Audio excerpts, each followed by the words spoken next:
And we're hi everyone, and welcome to episode number 45 of Showing Up Perspectives on Cancer. This show was created as a safe space where cancer patients, cancer survivors, and cancer supporters all come together to share their stories and connect, as well as find resources that provide healing, hope, and resilience. My name is Tim Sohn, a 15-plus-year cancer survivor, host of Showing Up Perspectives on Cancer, and a live streaming producer and coach for nonprofits, businesses, and entrepreneurs who make a positive impact in the world. Hi, and over everyone. to you. Yeah, I am Angelica Campbell. I am a 4-year breast cancer survivor. I am also a longtime childhood cancer volunteer. I currently lead a nonprofit helping kids with cancer and their families. And I'm also considered a cancer orphan after losing my mom to breast cancer nearly 20 years ago. I'm also a dancer. So I saw Zach in the comments said the intro music is like the thing. Zach, I don't know if you saw, but like I knocked over my light as I was dancing prior to the show. So that is my background. Thank you so much for joining us. We are delighted you're here. Please show up in the comments. Let us know where you are tuning in from and what is your connection to cancer. One of the most exciting and meaningful things of this show is how we come together as a community and support each other. So give a shout out to anybody else you see in the chat, make a new friend, say hello to somebody you already know, and let's continue to build community. So we encourage you to connect with others in the chat. Yes, we definitely encourage you to do that. Before we bring our guest on for this week, who has gotten up super early where she is because she is on the other side of the world, I just want to mention to everyone, I want to remind everyone that the new date for the in-person Showing Up Perspectives on Cancer event is Saturday, November 5th. It's the same time from 10 a.m. to 4 p.m. here in Pennsylvania, and you can go to perspectivesoncancer.com to sign up for free. It is still in partnership with the Leukemia and Lymphoma Society and all of our sponsors, including the Pinky Swear Foundation, of which Angelica Campbell is the executive director of. So thank you, Angelica Campbell. So big shout out to Pinky Swear Foundation, Leukemia and Lymphoma Society, and all of our 24 sponsors for the event. You can find the link. 24 sponsors, Tim? That's amazing. 24 sponsors. Thank you. Yes. Awesome. Thank you to all of them. Yes. So you can find the link in the comments if you'd like to sign up for the event. Come share your cancer story. Come feel inspired. Come be supported. Come support others on November 5th here in Pennsylvania. So Angelica, who is our guest for this week? I'm so excited. Yes. Our guest is Angelica Alen. A reminder, she is from Australia. She's gotten up super early to be here. So massive shout out to her. Her connection to cancer is that she is a stage 3 bowel cancer survivor. She's also a quantum health coach, and it is going to be an incredibly inspiring, impactful, and informational chat today. So Tim, let's bring her on the show. Let's do it. Hello, Hi, Angelica. everyone. Welcome to the show. Welcome. I am so excited. I was dancing here, looking at the chat, getting super excited, partying at 4:30 in the morning. You're my hero, friend. This is my awesome. The chat is getting me so excited. I'm like, oh my gosh, everybody tuning in and commenting. Yes. This is very, very awesome. That's awesome. I'm very, very excited to be here. Thank you so much for doing this. This is amazing. Well, we're so grateful for you showing up on our show and everyone who shows up on the show every week. We have such a wonderful community of people who show up. And actually, how you ended up on the show here is that a previous guest on our show, Alexandra McCarthy, she had connected us about something kind of completely different. And we started sharing our cancer stories, and here we are on the show. Exactly. Yes, it's amazing how the synchronicities of life happened, right? Yes, definitely. So thank you so much for being on the show. And I just want to go to the comments briefly and thank people who are tuning in. We have Jennifer is here. She says, hello, everyone. So thanks for being here, Jennifer. Hi, Jennifer. Zach is here. We brought up his comment before. He said, intro music gave me a better boost than my cold brew. I might have to take a screenshot of that one, Zach. I mean, that's a pretty legendary I'm with you, comment. Zach. Shannon is here. Shannon's here pretty much every week. Thanks for being here again, Shannon. She says, good afternoon, all. Thank you, Shannon, for being here. Thanks, Shannon. Zach says he wasn't going to tell anyone. You weren't going to tell anyone about that the intro music gave you a better boost dancing? Oh, yeah. Oh, well, the secret's out. Space, Zach. The secret's out. Yes. And Zach is actually going to be at the in-person event coming up on November 5th. So you guys don't want to miss it. I mean, Angelica, you should come to Pennsylvania. I know. I know. A bit short notice for me, but I wish I knew before. Yeah, I know.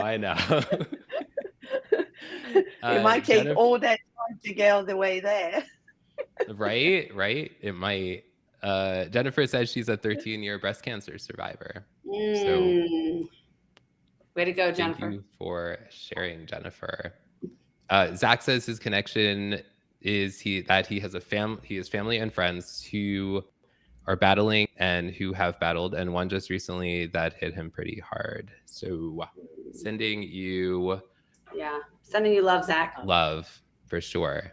Tom Tressler is here. He is here so often. He's here from Cincinnati.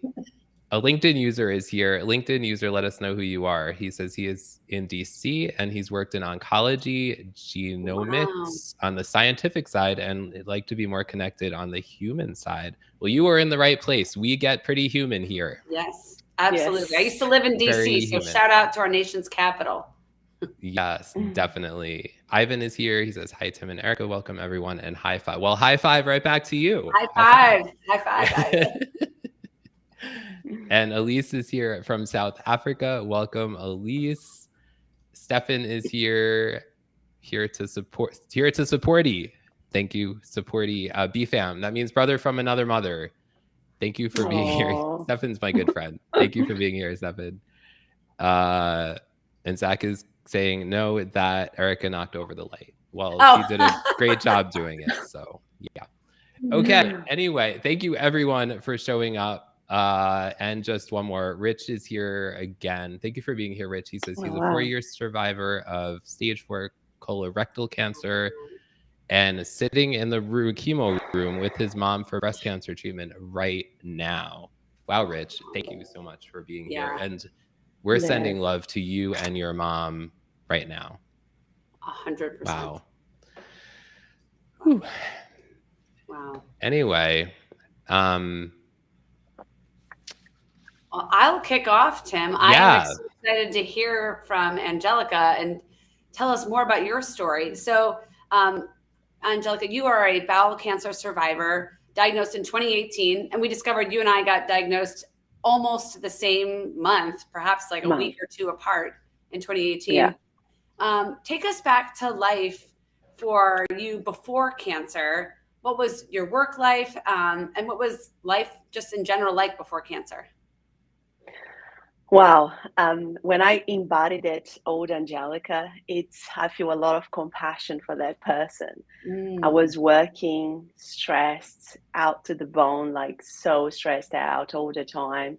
My kids were still little. They were 6 and 4, working full time, very high pressure job. I used to work in recruitment. I was angry. I held on to a lot of resentment. I was just scattered, like I couldn't be present. I was just not living in this body as well. I think, that's how I can describe it. It's so hard to describe it, but when I go back, I see almost like the zombie going around, going from one job to another, but not really living, you know, her real life. Um, but I just kept pushing. That's all I knew to do it. And I just kept going. And in regards to kind of, lots of people ask me, were you in pain? Were you in, your blood tests were like going crazy? And it's just like, no, like I had, um, I was iron deficient. I had been iron deficient for a year, and I was taking iron tablets, which is very common for women that find out that they have bowel cancer a little bit later on, like mine, stage 3, stage 4, because of course, when you're iron deficient, they believe that it could be because of your periods, and when you have heavy periods, they're like, okay, well, that's what's happening. And I was taking the iron tablets, and as soon as I would stop them, I would get iron deficient again. But I didn't have any pain. My blood test results, as I entered the emergency, hospital just before my surgery, there was no tumor markers shown. There was nothing, white cells going up. There was nothing that would show that I was a stage 3 bowel cancer kind of candidate. So yeah, so that's, it was kind of a slow process of, the exhaustion was the only thing. But like, was I going to go to the doctor and say, hey, my name's Angelica, I'm a working mom and I'm exhausted? I mean, who does that? Right. Yeah. So then, I mean, you Angelica, should do, by the way, you should do that. Don't, try to be brave like myself. I mean, my exhaustion was beyond, like, it wasn't just like I was tired. It was just beyond. But that would say it was the only recurrent symptom for the whole year. what were you going to say, Erica? No, just how much I identify with that. And I think what landed for me is that you actually have compassion for that person. That's what you started with. Yeah. And I currently have a lot of stress, so anyway, and a working mom, and you get tired. So I really identify with what you're saying. Yeah. But it wasn't until later on that, I started almost like walking back to myself, to my body, that I found compassion to that person. And I realized what I was doing, because, if you had, shaken me before, I don't think I would have woken up. I was like hardcore living zombie. Only something really, daring, like a stage 3 bowel cancer diagnosis was going to wake me up. And I think that's unfortunately what it took me, and I think that for me, it's so important to share my story, because this is what I want to shake people before that moment.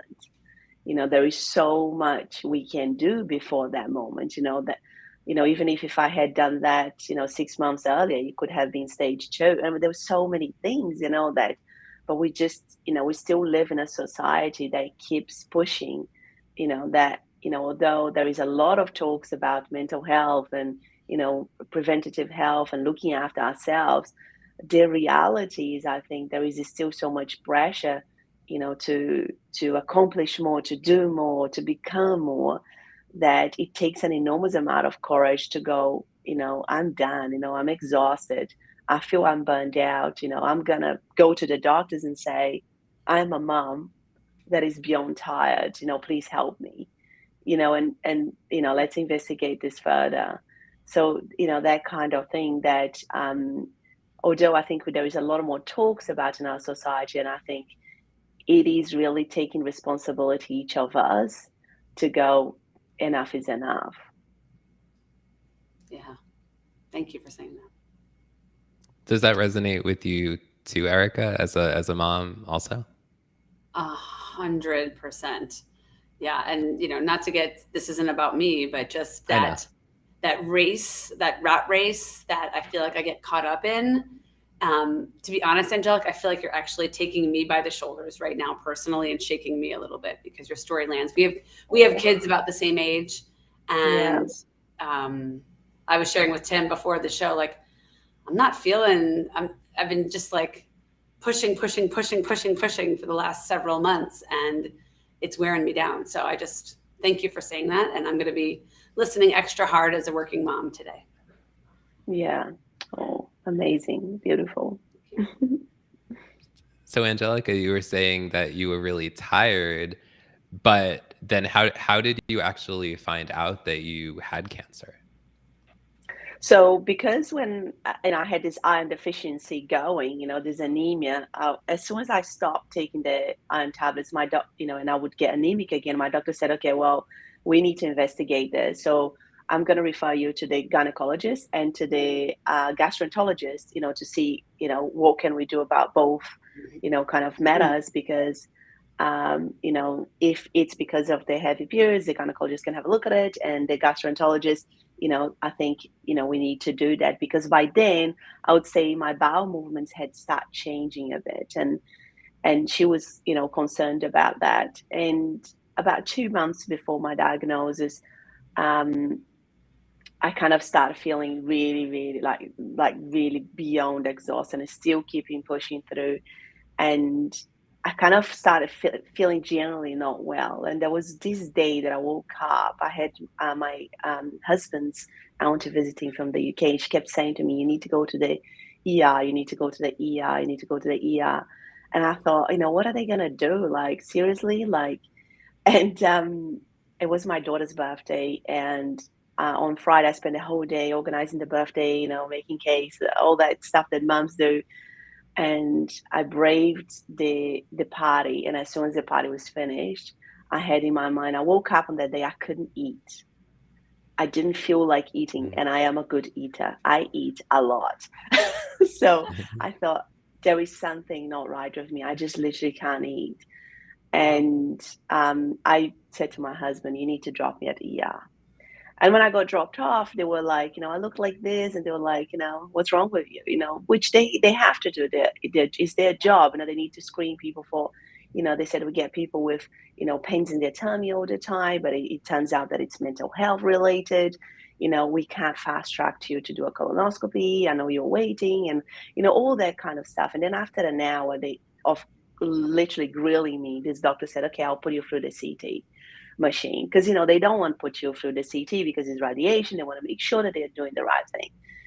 So when he put me through the CT, he just looked at it. He said, "Oh my God, like I can't believe that you're still standing." Like, the column is kind of on the right side. It was completely, and sorry to be graphic, backed up with feces, and Yeah. closer to the rectum, my bowel had gone inside itself. Oh my And God. although they looked at it and they thought, well, it could be a polyp, they were kind of, but because I felt nauseous and I kept feeling nauseous, they kept every single day. I stayed in the hospital. Every single day they were like, "Okay, how do you feel?" And I'm like, "Nauseous. I feel nauseous." They were like, "Okay, well, we need to start thinking that this is a bit more serious." But most of the doctors, they were very scared to operate me because of all the feces on one side. If Oh, they went sure. in, if that went everywhere, it could have killed me. So I was really blessed and lucky that one of the senior consultants looked at my paperwork from home. Was Easter, and he said, "I can come in, I can do this laparoscopy, and I won't, go through the feces, and I can take the cancer out and rejoin the bowel." And I mean, this man absolutely saved my life. He did an incredible job. He went in, it was like a 6 hours surgery. And he went in, took the cancer out, and he knew from day dot, as soon as he looked at the paperwork, this is stage 3 cancer. Like he knew it. And Yeah. when he came in and, after the surgery, he said, the surgery went really well, but, did they tell you what we found? And I said, no. And he said, we definitely found a tumor. And I said, is there any chance it's benign? And he said, I'm really sorry. It's not. And you're going to need 12 sessions of chemotherapy. And that was it. He left us, my husband and I, have this bombshell. And I was like, oh my God, like, how did I even get here? And, I had kind of walked away from God at that point, but I just had to ask. I was like, God, please tell me why. And at that moment, I did receive an answer. And God said, you need to forgive your family. And I've been trying to tell you when you just, have been busy and doing your things and, you know. So I thought, okay, I'll park that now and I will just deal with what I can right now. So a month later, I started the chemotherapy treatment, and it was 12 sessions of chemo that I had to go through. Wow. So what was your gut reaction to having cancer? I kind of thought, part of me felt really irresponsible that I Interesting. allowed myself to get to that place, given I have two kids. Um, as a mom, you at least, I'm come from Brazil. You were taught to go like you have to do everything for your children. Yeah. You have to put them first. You have to, But for me, it was like, okay, well, I can't believe I've done this. Now I might not even be there for them. Oh, Like yeah. what kind of, like what, this is just I can't keep doing this. I have to put myself first. It was irresponsible to try to be perfect everything. Mm. I just need to be really good at work. I need to be a really good mom. I need to be a really good wife. I need to be a really good, friend. And like everything, all this pressure that I put on myself. Nobody put that pressure on myself. And I think it's when you are, I mean, I can say that I was born disciplined, and I hate to say this, but I am a disciplined person. Yeah. But the problem with that is that, I am too disciplined.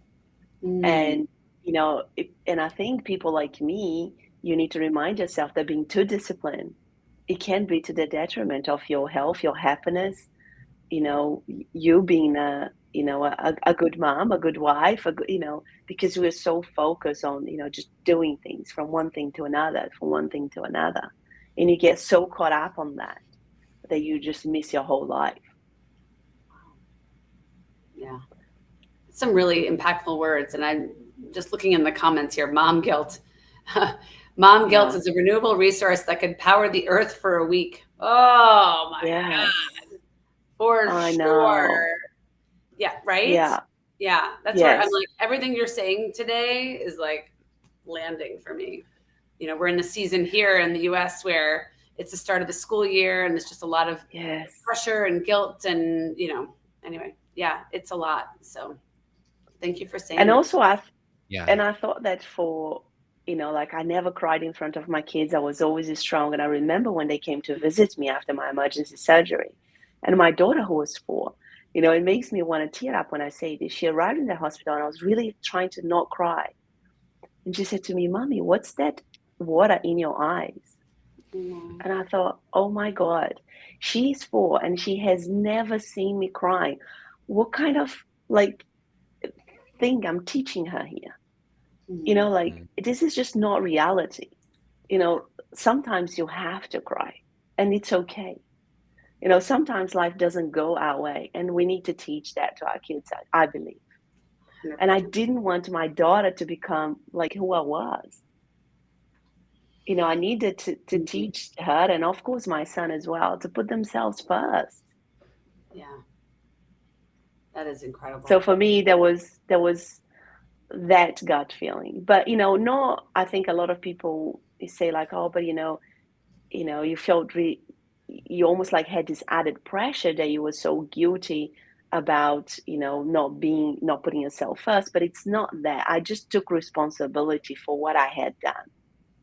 It was just like, okay, well, Angelica, clearly everything that you have done in your perfect way for the last 38 years, it hasn't worked out. Yeah. You've got to find a different way.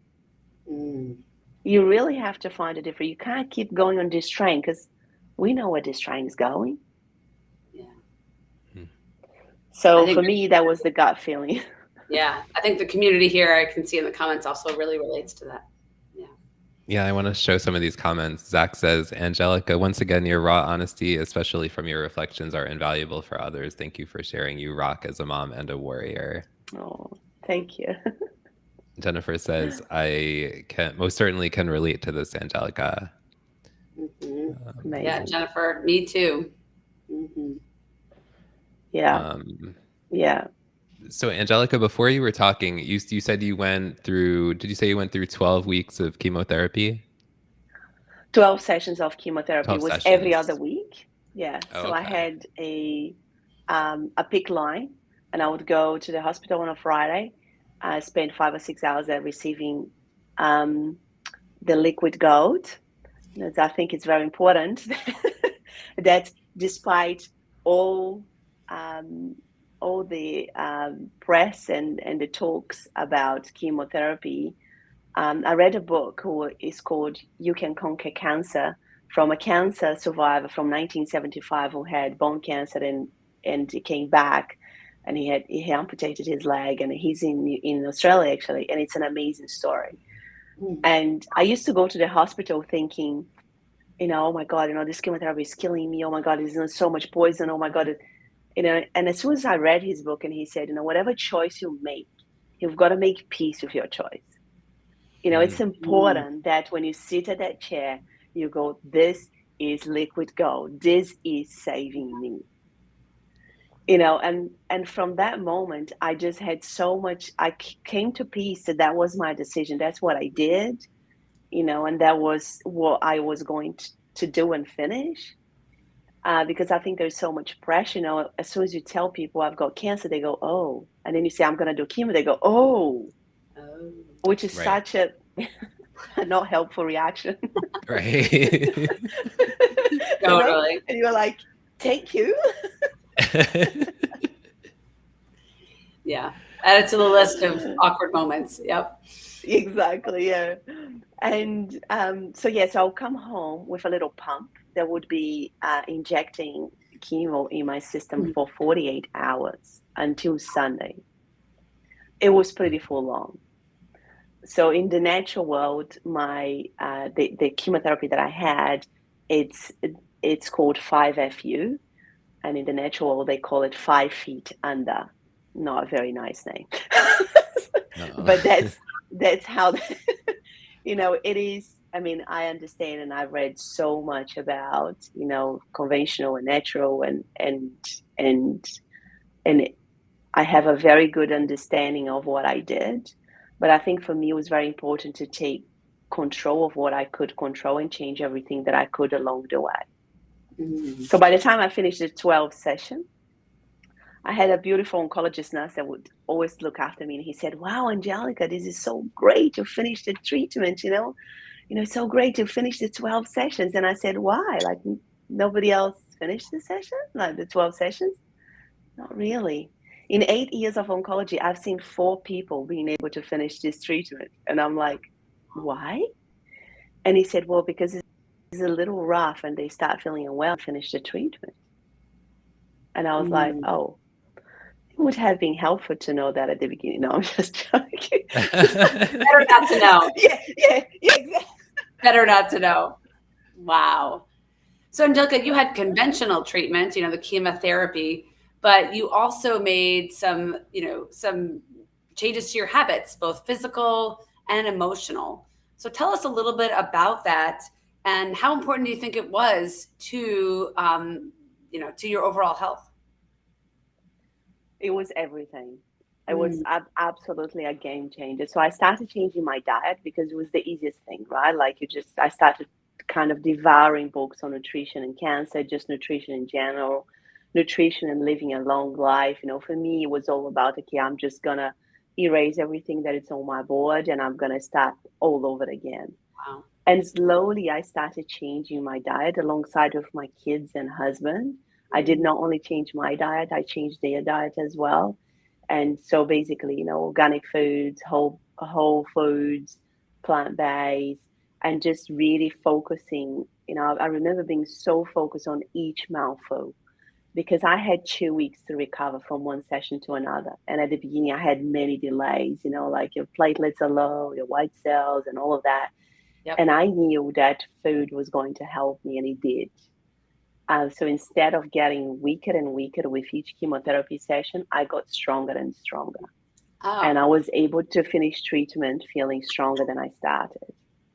I also exercise, and I exercise a lot, and I exercise, when I was having a good day, I exercised hard. I went for it.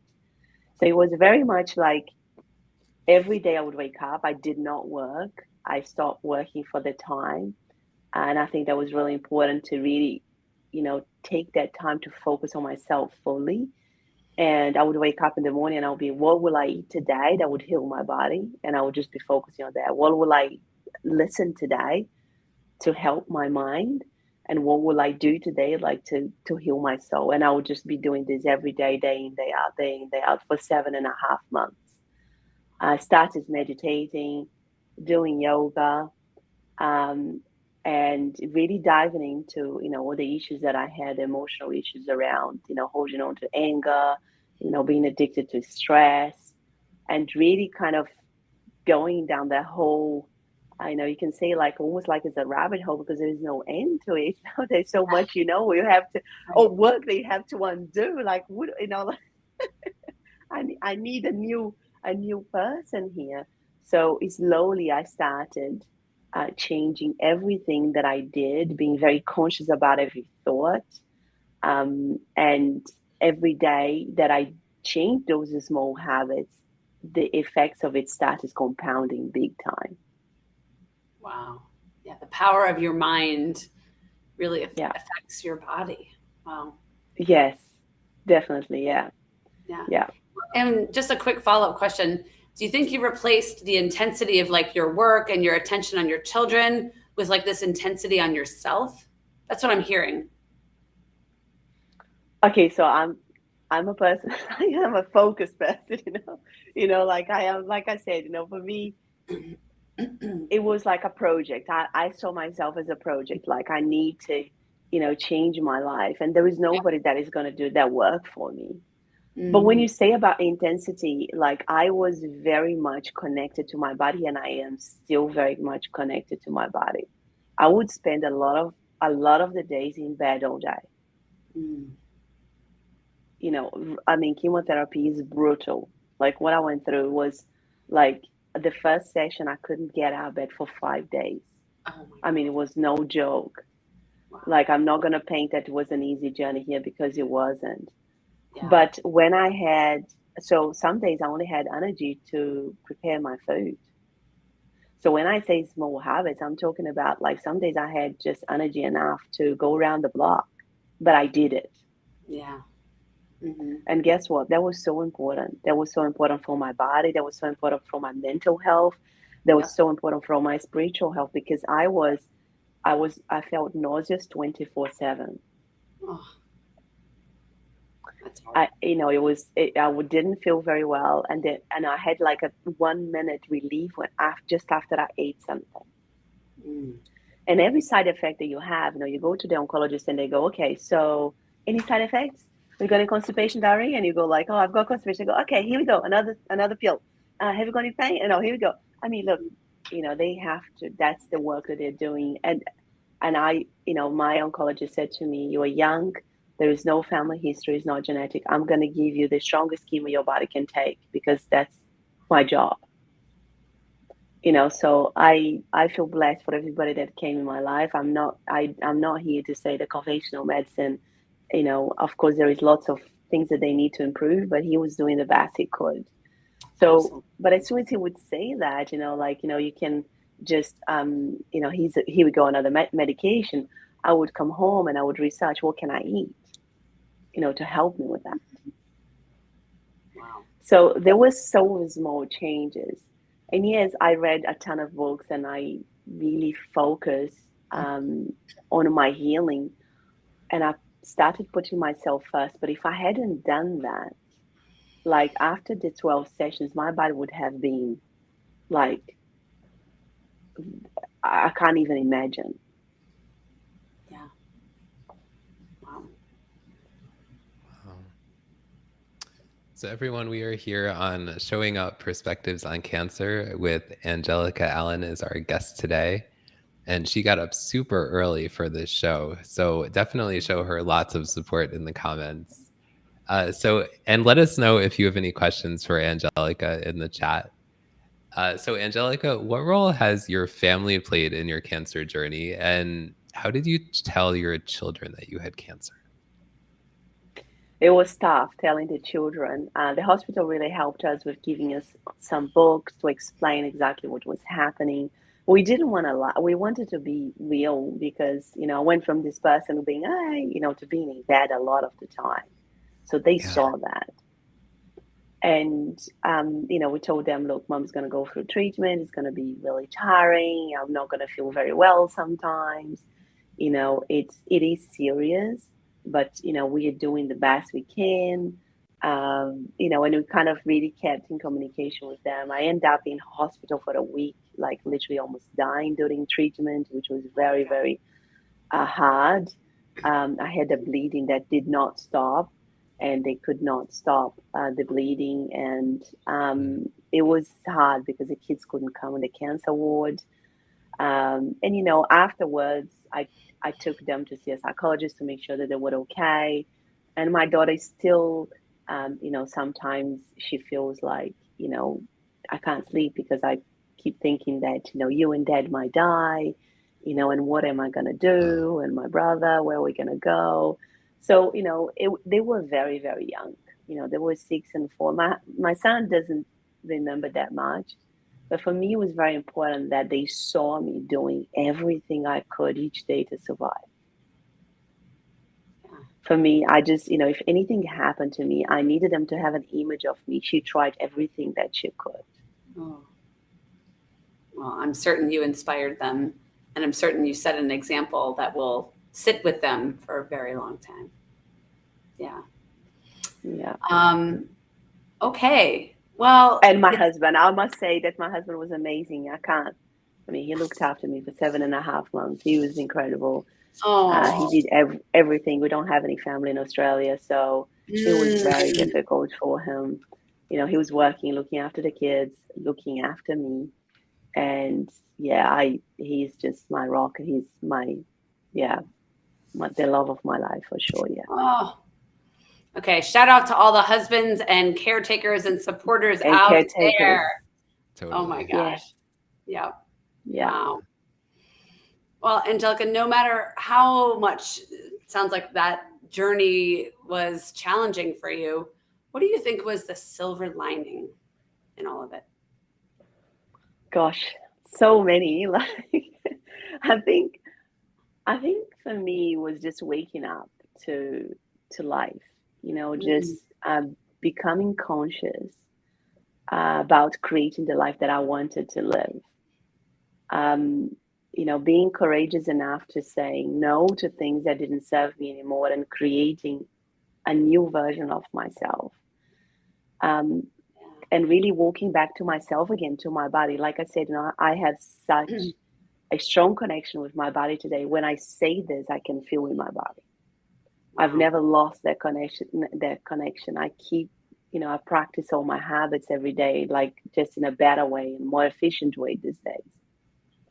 I really vouch for myself. I will never fall into the same trap again, and I will keep putting myself first. So for me, it was really and letting go of all the anger, the resentment that was so toxic for my physical body, for my emotional body, mental.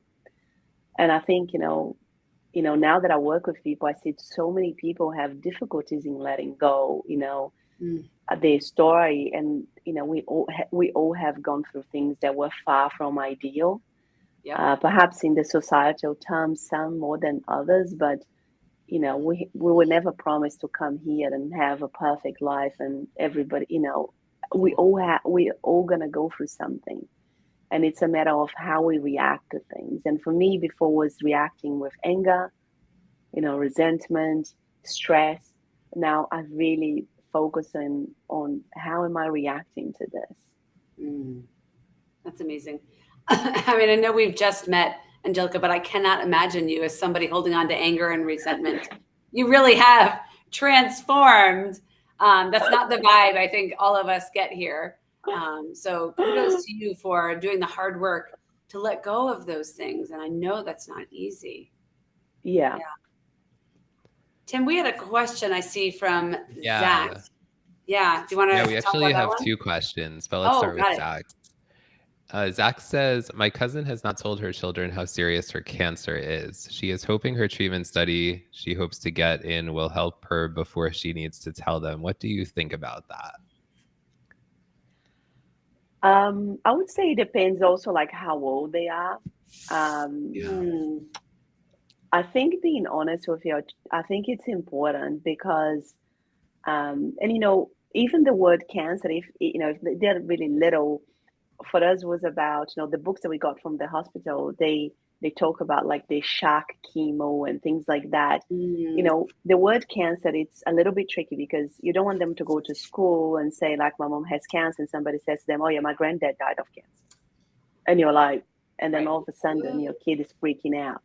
But Yep. of course, if they are a little, 9 and 10 and 11, they're more aware, they're going to know that it's something very serious. I think that an open communication is best. Yeah. It's, and I think it's coming back to what I kind of said before, showing my daughter that, women don't cry and that you have to be strong all the time. It's not the reality of life. My kids are so, much better as a result of it. They can come here and give a nutrition class to everyone. They know all about it. They, know how Love it. important it is to exercise. I don't have to tell them. They wake up and they see me doing it. So, they do it because they know, and I explain to them, why I had it, why I got sick and things like that. So I think an open communication would be the best at the level of their maturity. And using the words, and there's so much resource out there that Yeah. can cater for that, I think. Mhm. Yeah, those are great points, right? And we're each at a different point in our journey when we're diagnosed and those kind of things. There's another question I want to bring up. Somebody says, what sort of resources should we be advocating for to help patients gain your perspectives? Great question. Yeah.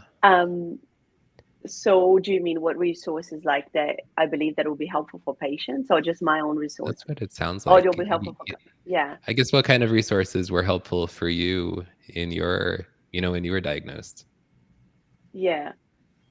Look, I think if people, they are going through cancer treatment, if they did like they just did, and I don't want to say the bare minimal, but if they just focus on changing their diet and exercising, there is a lot of research that well, the diet is a little bit hard because, that could mean so many things.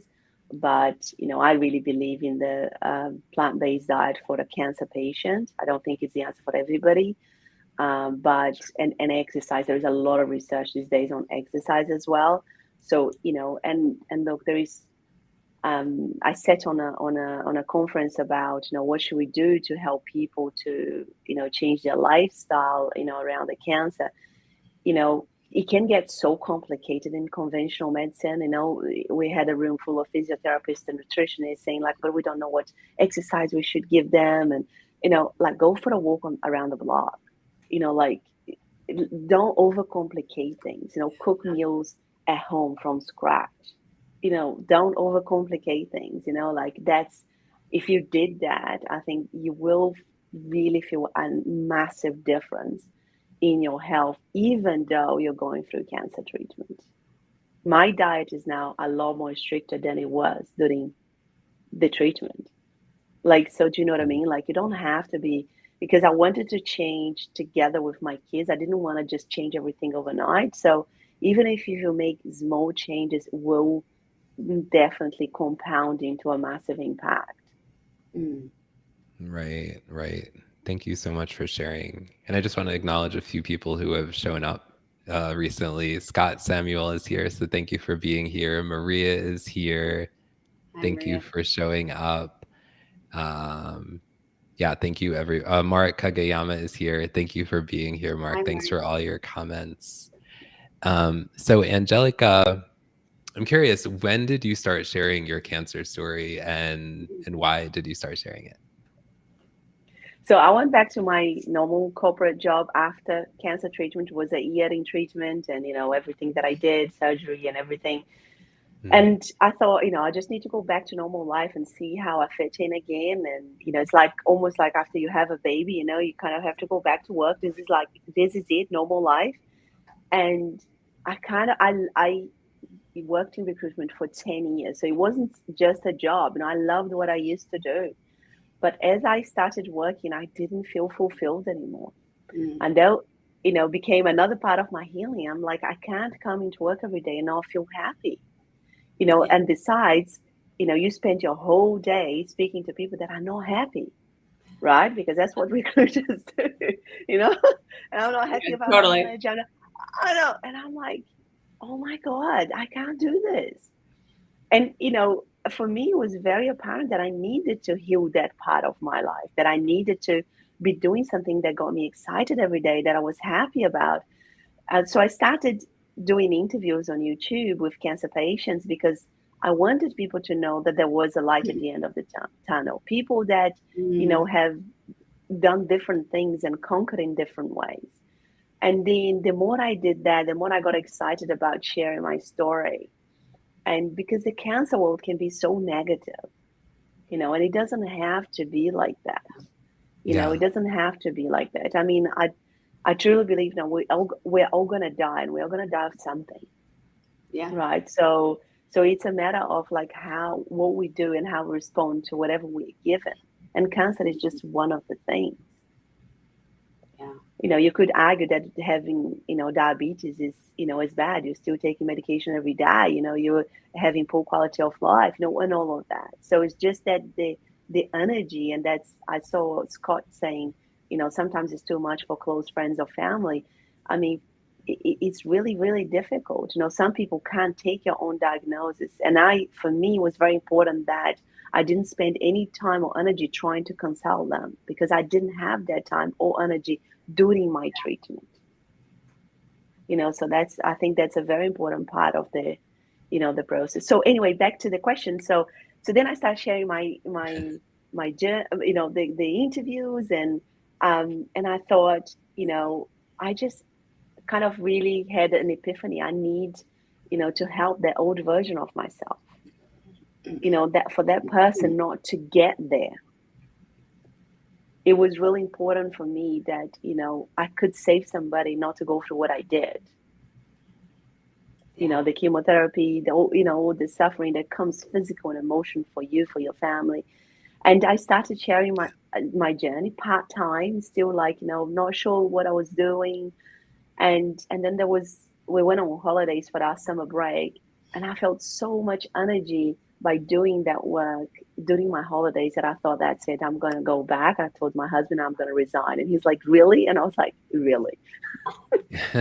I'm not a person that needs too much planning when I make a decision in my head. Just go for it. So yeah, so zero clients, zero plan, and I just went for it.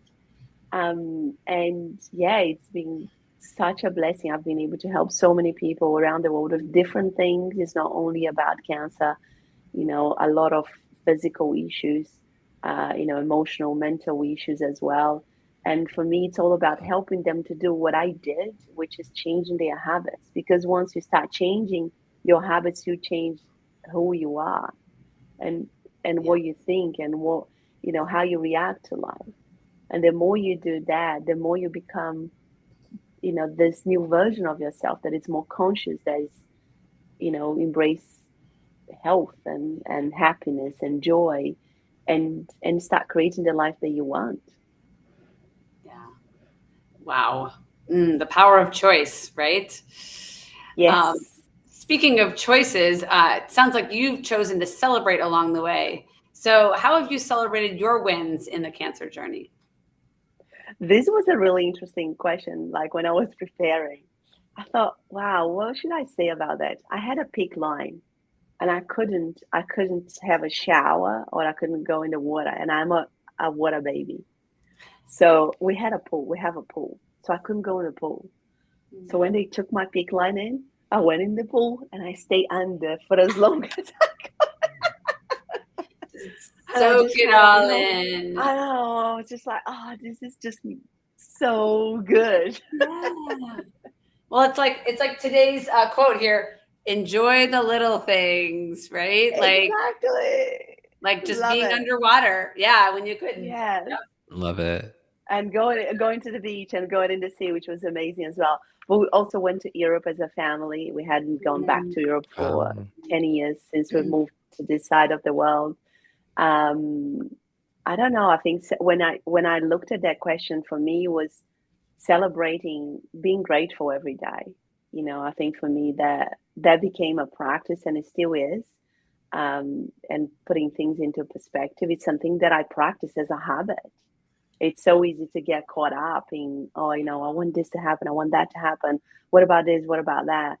And forget all about, how grateful we should be for everything that, we are experiencing this life. Yeah. I think gratitude is an important part of celebration. Thanks for saying that. Yeah. Yes, definitely. Definitely.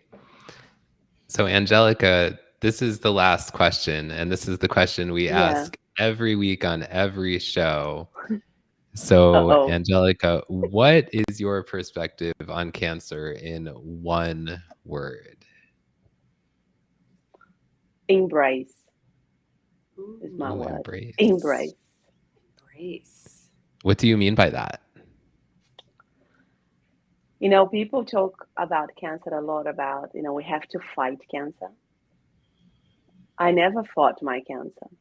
I was tired of fighting. I was exhausted of fighting. Yeah. And that does not resonate with me at all.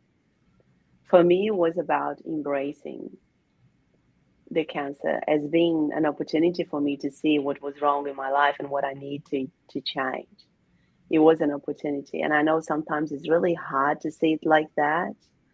But once you see it like that, and once you surround yourself with stories of people that have seen it like that, I believe anybody can conquer cancer. Wow.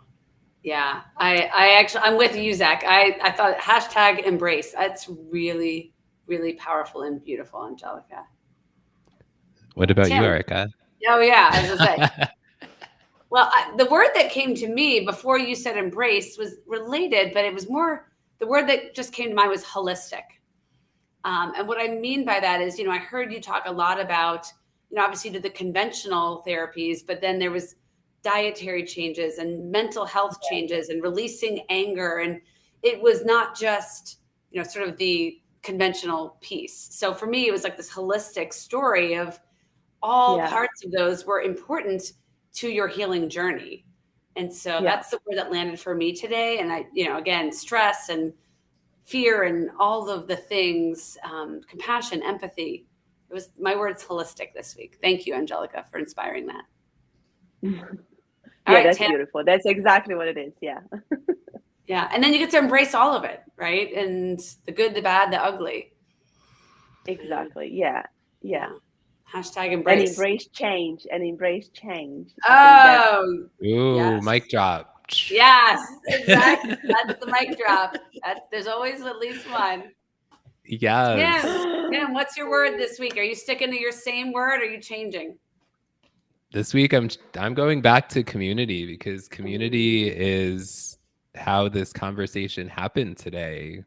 Yeah. So I'm going back to community because our previous guest and Angelica is here because of that, and this community every week just shows up, and something magical just happens here every week when we all show up for each other. And so I'm sticking with community. You get to do that. And actually, I would say the community this week really came up strong and celebrated each other and you, Angelica. And I've really enjoyed the comments. So thank you, everyone. Thank you for showing up. Thank you for contributing your voice. Yes, awesome. Thank you. Thank you so much. And thank you, Angelica. Wow. I personally will speak for myself. I feel changed. I feel woken up, right? A little bit. And so we heard from Terry Tomoff last week, you got to change one person at a time. So I can confirm you've done that. Thank you, Angelica. Oh, that's beautiful. Thank you. It means a lot to me. Thank you. Yes. Thank you, Angelica. Take care. All Ooh, right. What a conversation, Erica. yeah. I got some goosebumps on that one, like I just think her words and how articulate she was about the grace that you get to give yourself and others along the journey is really powerful. Yes, 100%. 100%. Yeah. And the comments are still coming in. Zach Oh, says, thank you I for this love great this. I love you people. conversation. Yes. Tom says, thank you, Angelica, Tim, and Erica. Thank you, Tom, for showing up. So we are always looking for guests who want to be on the show, no matter what your connection is to cancer. So send me a direct message if you are interested on being on the show. Also, a reminder to show up in person for the in-person Showing Up Perspectives on Cancer event coming up on November 5th in Pennsylvania. You can go to perspectivesoncancer.com to sign up for free, no cost for that event. Erica, who is our guest next week? Next week, we will be talking to Howard Brown. He is a 2-time cancer survivor, and he's got a new book out called Shining Brightly. And it is just going to be phenomenal. Howard has a lot of insights and just some really powerful stories in his book and in his words. So join us next week. Let's come out to support Howard and, of course, support each other. Definitely. And thank you, everyone, for tuning in to another episode of Showing Up Perspectives on Cancer. And it's that time. It's time to dance. So, guys, get to it. Let's dance.